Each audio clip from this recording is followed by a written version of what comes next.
अमौर है ना अमौर। मैं दावे के साथ कहता हूं जलील मस्तान ना जीता सर मैं राजनीति छोड़ दूंगा। है हिम्मत तो कहिएगा जीत के दिखा। देखिए, बिहार चुनाव के नतीजे बिल्कुल सामने आ चुके हैं और सीमांचल में जिस तरीके से बार बार ये सवाल उठ रही थी कि AIM क्या कर पाएगी, अब इसी को आपको हम सीधा बात करके बताना चाहते हैं। बार बार सवाल उठ रहा था कि असदुद्दीन अवैसी साहब लगातार सीमांचल के दौरे में हैं, आपको लेकर बातचीत चल रही थी और अभी कुछ दिन पहले पप्पू यादव ने कहा था कि अमौर से अगर कुछ उन्होंने अपनी जो बात कही, पूरा जुमला बोलिए। सच्चे पत्रकार हैं, सच्चाई को छुपाना नहीं चाहिए, पूरे जुमले बोलिए।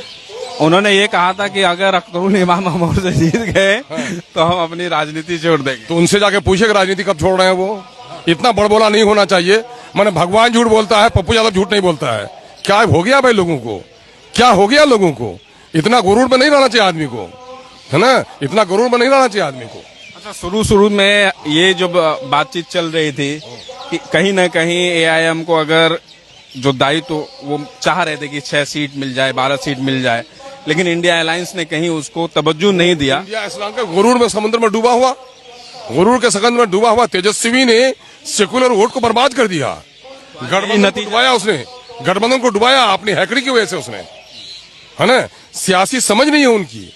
लालू जी जिस अंदाज से समाज के कमजोर तबके को जोड़कर एक राजनीतिक पार्टी खड़ी की, समाजी इंसाफ की जो लड़ाई लड़ी, लालू जी के सपनों को इसने लालू जी के जिंदगी में ही चकनाचूर कर दिया, है ना।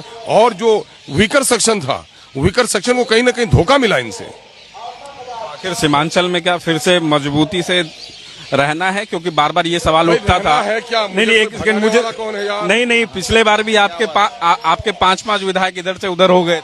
अच्छा, इधर से उधर हो गए तो उन बेचारों को नहीं देखा जनता ने क्या सबक पढ़ाया। अब ऐसी सबक पढ़ा दी है कि अब कोई नहीं भागेगा यार। जनता बलवान है तो पक्का नहीं भागेगा। यकीनन हम आशा करते हैं, हो तो कुछ भी सकता है, लेकिन जनता ने, देश के अध्यक्ष भी हैं, बागडोर आपके हाथ में। जनता ने जो सबक सिखा दिया है, मैं समझ, जनता से मान और सम्मान तो जनता देती है ना। लोकतंत्र में जनता जिसे चाहे तख्त पे बैठा दे, जिसको चाहे तख्त से उतार दे। इसलिए जनता के मनोकामनाओं से कभी खिलवाड़ नहीं करना चाहिए। चलिए, बहुत बहुत शुक्रिया।